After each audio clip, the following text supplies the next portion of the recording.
On today's show, are the OKC Thunder quite possibly the best team in the NBA this season? What specifically makes this Thunder team so special? And Shai Gilgeous-Alexander, what's his case for earning the NBA MVP award this season? It's all coming up right here at Locked On NBA.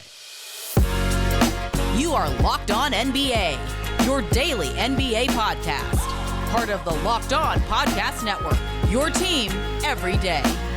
What's up and welcome to another edition of Locked On NBA, the biggest stories with the local experts. I'm your host, Jackson Gatlin, also host of Locked On Rockets right here on the Locked On Podcast Network, your team every day. Now, today's episode is brought to you by FanDuel.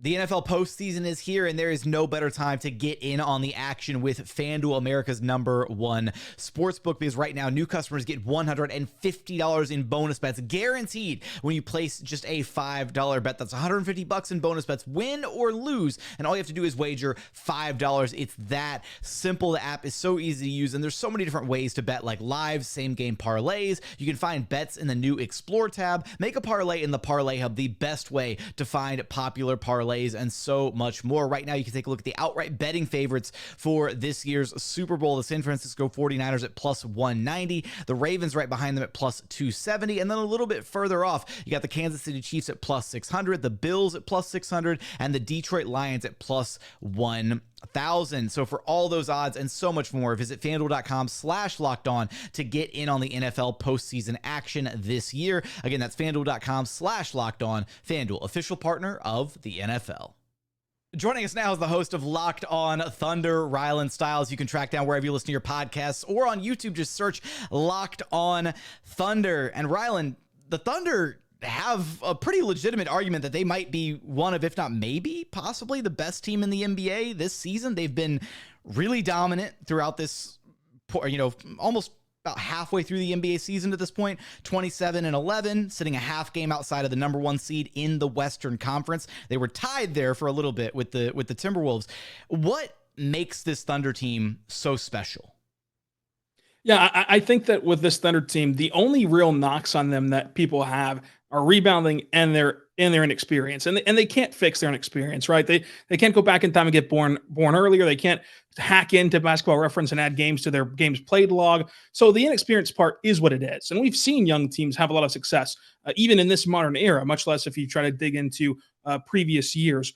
But what makes this Thunder team so special is that they have an MVP caliber player who I think is the MVP favorite right now in SGA.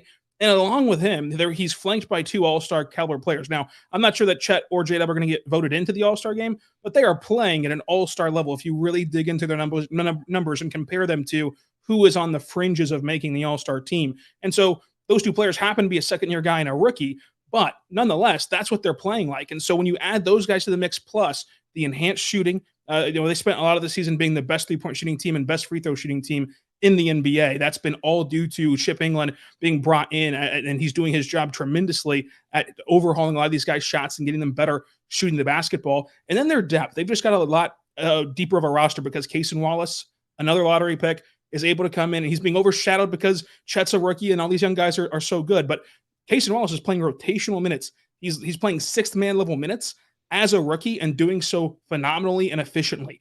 Another rarity to see another young player added to the fold and being very efficient. Then you have Isaiah Joe and you have Kendrick Williams and you have all these guys who add to the rotation. Plus, this Thunder team just works together because they have a multi-dimension of how to beat you. They can beat you by just simply playing one-on-one with their star. They can beat you by playing team basketball. They can beat you by shooting threes.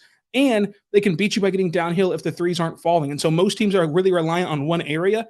That's not the Thunder. Last night, the Thunder made 2 first-half threes, and they went going away against Orlando by the end of the game because they're able to just change how they play in the middle of a game, which most teams can't do. So that's a long way to say why the Thunder are so good. We're gonna get to SGA's MVP case here in just a moment, but talking about the youth of this Thunder roster, even though we have seen some younger teams have success, especially now more in this modern era of NBA basketball, the Thunder are the second youngest team in the NBA this season when you average out their lineup, right? What does that say about Mark Daigneault and just the work that he's been able to put in with this group to have them as successful as they are, as young as they are? Yeah, I think that Mark is always going to be reserved to give himself a lot of the credit, but he should demand a large chunk of this pie because he not only is able to motivate these players, but these players to a T have discussed how bought in they are to his beliefs. And that's very hard to do for a player to, as young as Mark is, by far the youngest head coach. He's younger than LeBron James in the NBA.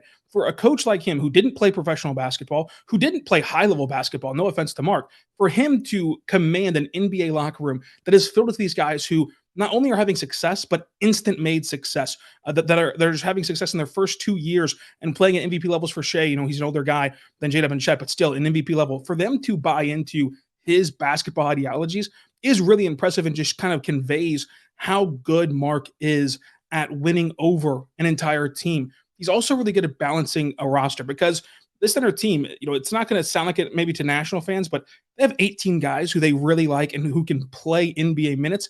And so for a long time, for example, Vasa Micic, who was a 2-time EuroLeague MVP, 2-time EuroLeague champion, didn't play any minutes, 0 minutes for the Thunder for the majority of this season. But now he's gotten right back in the rotation in January as he adjusts to life in the NBA. And I use him as an example of just how Mark is able to walk the line of, even when guys aren't playing, they're still engaged and they're still connected to the team and connected to Mark. And that's a hard thing to balance, because we've seen around the NBA, whenever guys aren't playing, it's easy for them to turn on their head coach. It's easy for them to turn on the organization, or even just have little whispers of being disgruntled. That's not happened for a Thunder team that's been completely healthy to this point in the season. And they've had their pick of 18 guys each night for the majority of this season.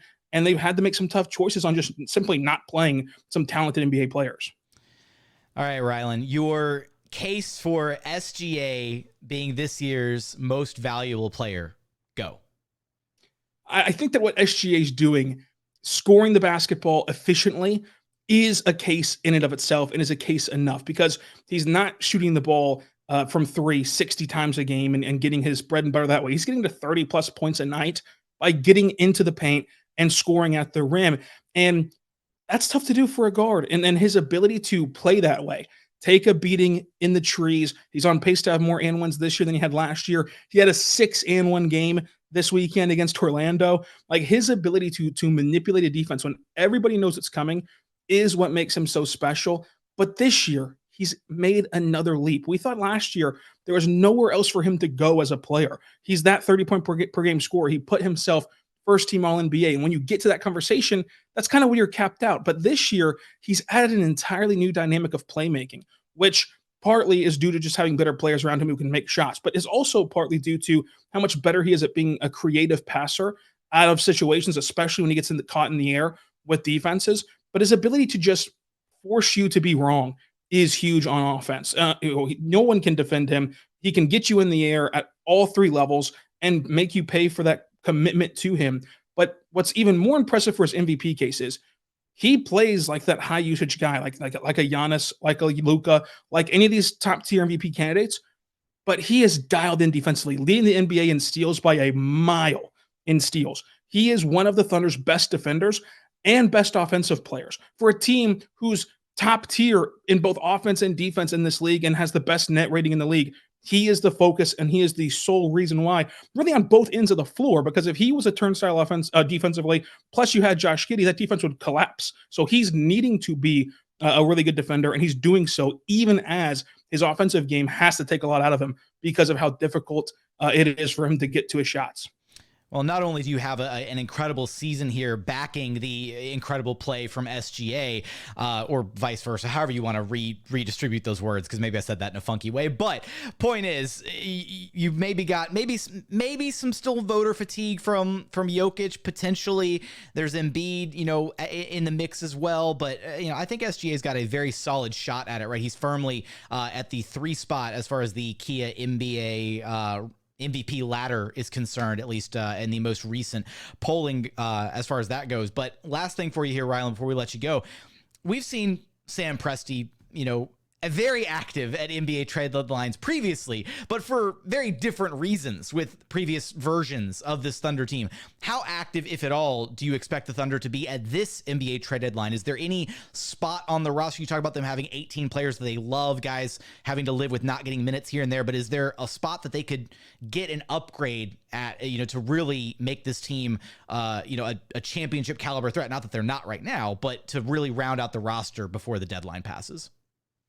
Yeah, it's interesting, and this is going to be the talk of the next month, is what the Thunder should do, because there's always going to be a contingent who think that they should go out and get a superstar, and I just don't think that there's someone out there to go all in on right this moment, especially before you see this team play in a playoff environment and see what their deficiencies are once you get to that new stage. However, Sam Presti in his entire career as an executive, every time the Thunder have been in a position to be in the postseason and to even somewhat have a chance, even last year where their team wasn't even in the play-in at the moment of the deadline, he still made a trade to upgrade this team. So he's consistently upgraded the team at every deadline he's had the opportunity to, and I don't think this year will be any different. Now, I don't think it'll be Lauri Markkanen or insert whatever stars available here, but I do think that he can get someone like a Kelly Olynyk or like a Tyus Jones. And I mentioned those two players because the areas I think that the Thunder should focus on is a backup facilitator, a backup creator, which could be Vasa Micic if he continues to get NBA minutes and look well against NBA athletes.